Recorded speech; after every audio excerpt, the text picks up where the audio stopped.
so welcome back to my channel and welcome to Subscriber Sunday. This is the second time I've filmed this video because for some reason I just am a babbling mess today, and I think it's because I've set myself a time limit today because I have a ton of Christmas cookies I have to make to get in the mail tomorrow to get in the mail tomorrow. So it's just craziness, and I think my head is just kind of swimming right now. For one thing, I had kind of a list of things that I wanted to talk about on Subscriber Sunday videos in the month of December, and it's just crazy. I was just thinking, I was like, okay, what's today's topic? And then I realized, oh my gosh, I have to do the New Year's resolutions topic because next week, well, because next Sunday is Christmas, so I'm not going to have a Subscriber Sunday. I will have a video up, but it won't be a Subscriber Sunday video. And then the week after that is New Year's Day, so I wanted to get this one up a couple weeks before because if you're like me, you're starting to think about your New Year's resolutions right now. So for myself, I will be doing an entire video on that separately, so we won't talk about mine in this video because this is about you. And so first off, make sure you let me know how your weight loss went this week. If you have any successes we want to celebrate, any challenges, and let's motivate and inspire each other down there in the comments. If you're new, please introduce yourself so we can all learn about you and we can talk to you and get to know you because we're all a little family here. So first off, there are some people I know who don't do New Year's resolutions. And I think if you're like me, the last couple years I have not done them, and it's because I have always failed in the past with my New Year's resolutions and failed pretty quickly. So I think, I was kind of thinking about that when I thought of this topic, and I started, kind of going through the internet and just thinking, okay, what can we do to make sure these, goals are realistic?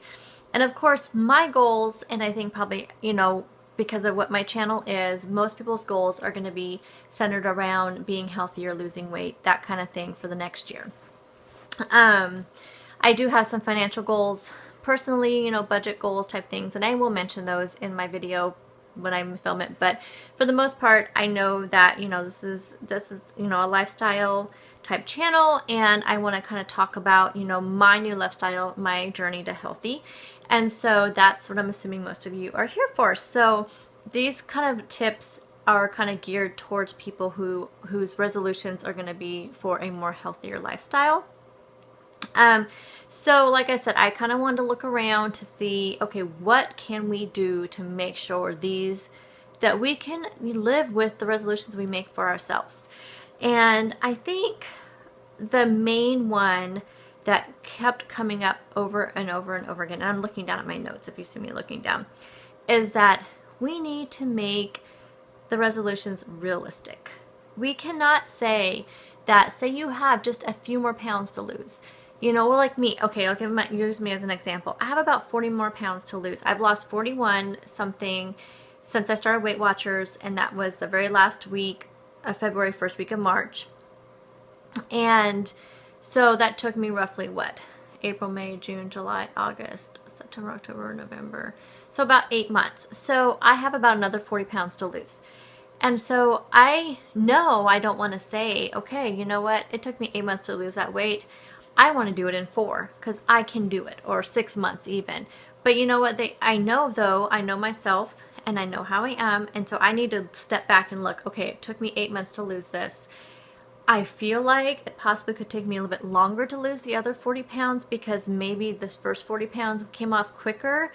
I mean, a lot of people might think 8 months, that's not very quick, but because I do lose weight very slowly, and that's another thing I have to look at myself too, is I know I lose weight very slowly. So I have to step back and look at this. Okay, so it took me 8 months, so, I lost weight a little bit slowly, but the first 20 came off pretty quickly, but that was probably because I changed so many habits in my life, and so it came off really fast because of those habits that I changed. So I have to think, okay, you know what? So if I set a goal that by December of 2017, so by this time next year, I had that goal, that's probably pretty realistic and attainable. So those are the kind of things you need to look at. So if you only have 10 to 20 pounds left to lose, you don't want to set that in the first month because you don't want to set yourself up to fail. So you need to set realistic goals. How long do you really think it could take you to lose 10 pounds? Okay, so tip number 2 is to keep it simple, specific, and achievable. So an example of this could be, say that one of your goals is to be more active and to exercise more. So it would be really easy for you to say, I am gonna exercise every single day of the week, and I am gonna do it at least 30 minutes a day because I have been lazy and I need to get off my butt and get my butt moving. Okay, well, guess what? You know, I feel like if you're saying, you know, 7 days, that's, you know, kind of unrealistic. And is that really achievable? It could be. Maybe the first month you may just be raring to go because you are determined to do this. But then what if, you know, something happens and you can't do it for 7 days? You know, you don't want to disappoint yourself, and you don't want it to turn into something that, you know, like I said, you end up failing. And is that really realistic? And is that, you know, achievable? So instead, you know, why don't you say, I want, you know, if you don't exercise at all, I mean, this is completely brand new to you, you may just say, okay, I want to do at least 3 days a week, at least 30 minutes a day, or even 20 minutes a day. You know, because any kind of exercise that you're doing is going to be an improvement in your life, and then you can just increase from there. But don't set yourself up to fail. And what's another example of that? So, okay, so fruits and vegetables. I had this written down too, fruits and vegetables. So say you don't eat a lot of fruits and vegetables. So instead of saying, I want to eat more fruits and vegetables, no, why don't you say, okay, I want to eat at least 2 fruits a day, and I want to eat at least 1 vegetable with every meal. So then, you know, you make sure that you have this, so then that's really easy and very specific for you to be able to, you know, achieve your goal, because you know, okay, I need to eat a vegetable, I need to eat a vegetable, I need to eat a vegetable. Have I had my 2 fruits today? Check, check, you're done. Instead of saying, okay, I want to eat more. Well, more of what? How many do you normally eat? Then you have to think about, okay, I ate 2 yesterday, so if I eat 3 today, that's more. I just think you need to be more specific.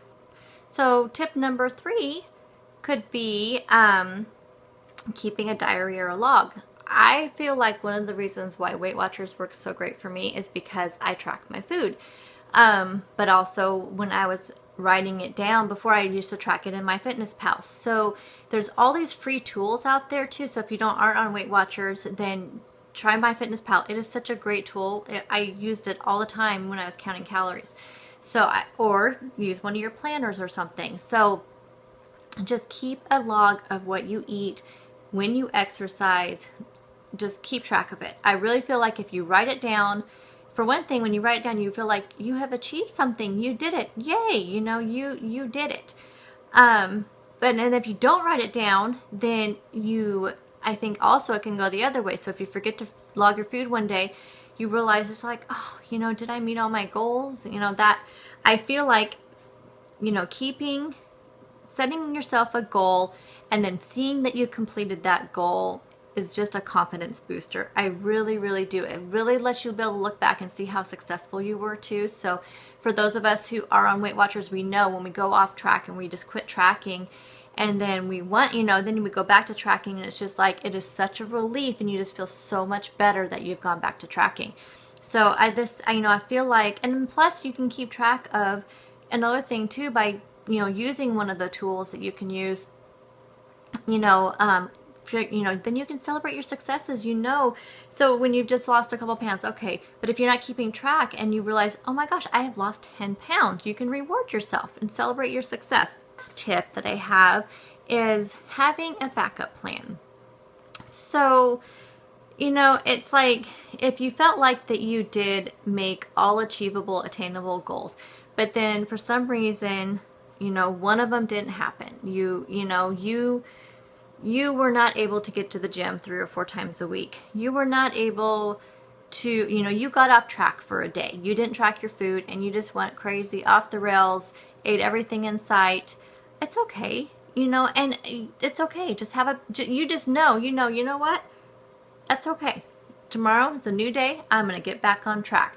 You know, so you just need to have a backup plan. You know in your head that is not like one and done. Okay, that resolution, I completely messed up. I didn't track every day like I said I was going to. The good, the bad, and the ugly.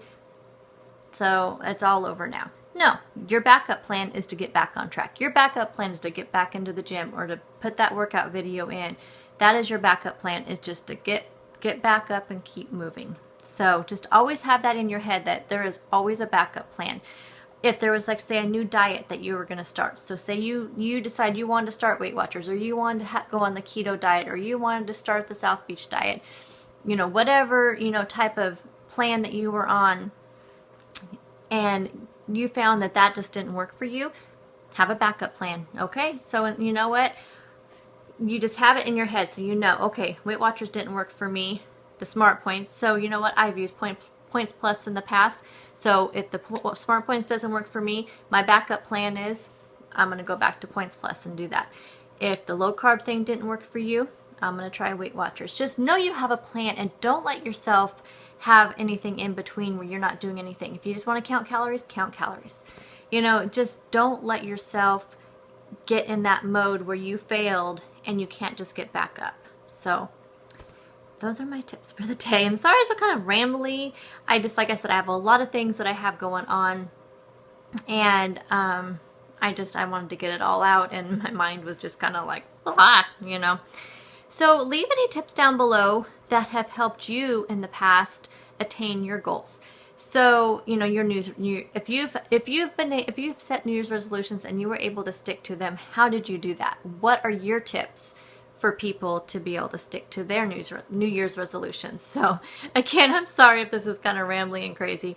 I will see you guys tomorrow for my day in the life video. We're going to have those every day this week. I promise not to keep them very long. Also tomorrow morning you will have the planner video, and yeah, there'll be lots of me over these next couple weeks that I'm off for work. So I will talk to y'all soon. I hope you guys are having a great weekend, and I will talk to you tomorrow. Bye.